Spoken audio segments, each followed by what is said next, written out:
प्रत्येक मास के शुक्ल पक्ष की अंतिम तिथि पूर्णिमा होती है।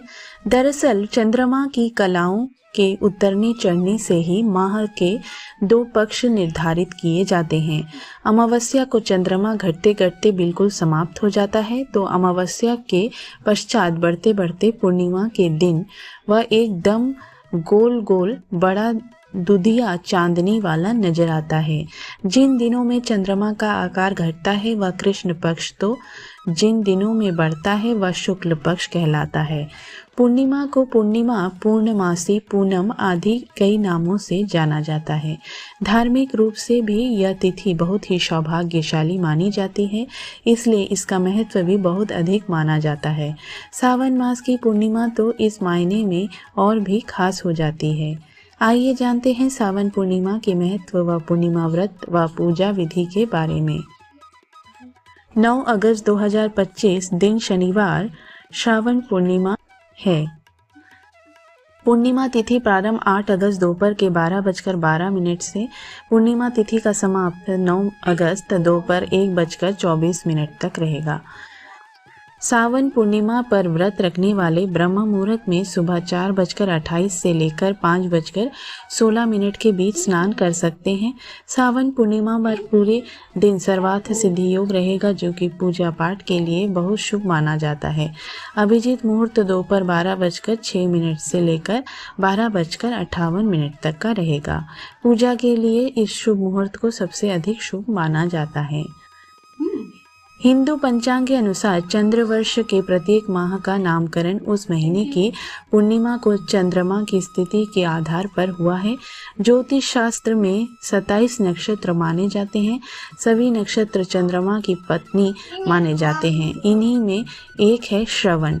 मान्यता है कि सावन पूर्णिमा को चंद्रमा श्रवण नक्षत्र में गोचरत होता है, इसलिए पूर्णिमांत मास का नाम श्रावण रखा गया है और यह पूर्णिमा श्रावण पूर्णिमा कहलाती है।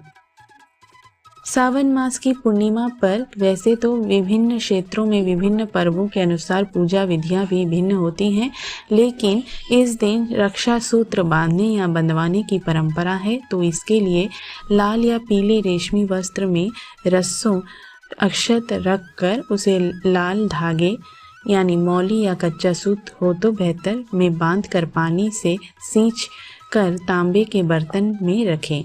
भगवान विष्णु, भगवान शिव सहित देवी देवताओं, कुल देवताओं की पूजा कर ब्राह्मण से अपने हाथ पर पोटली का रक्षा सूत्र बंधवाना चाहिए। तत्पश्चात ब्राह्मण देवता को भोजन करवाकर दान दक्षिणा देकर उन्हें संतुष्ट करना चाहिए।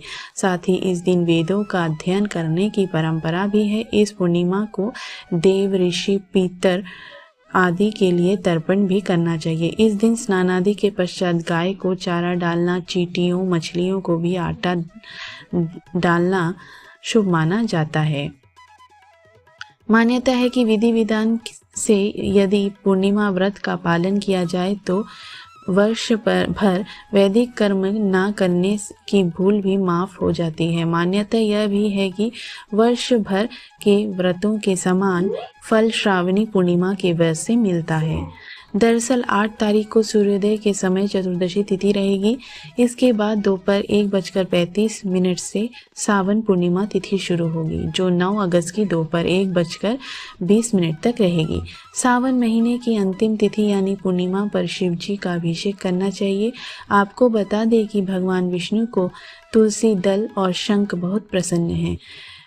भगवान विष्णु को बिना तुलसी दल के भोग स्वीकार नहीं है, इसलिए इस दिन मंजरी वाली तुलसी भगवान श्री हरि को अर्पित करें। ऐसा कहा जाता है कि भगवान विष्णु के सभी तीर्थ शंख में निवास करते हैं, इसलिए शंख को श्रेष्ठ माना गया है। जो शंख में फूल, जल और अक्षत रखकर श्री हरि को अर्घ्य देता है, उसे अनंत पुण्य की प्राप्ति होती है। इस बात का उल्लेख स्कंद पुराण में किया गया है। इसमें भरा गया जल गंगा जल के समान माना गया है, इसलिए इस दिन भगवान विष्णु को शंख से स्नान कराएं। भगवान विष्णु और महालक्ष्मी का दक्षिणावर्ती शंख से केसर मिश्रित दूध से अभिषेक करें। इसके बाद शुद्ध जल से स्नान, फूलों से श्रृंगार, चंदन, तिलक और तुलसी सहित मिठाई का भोग लगाएं।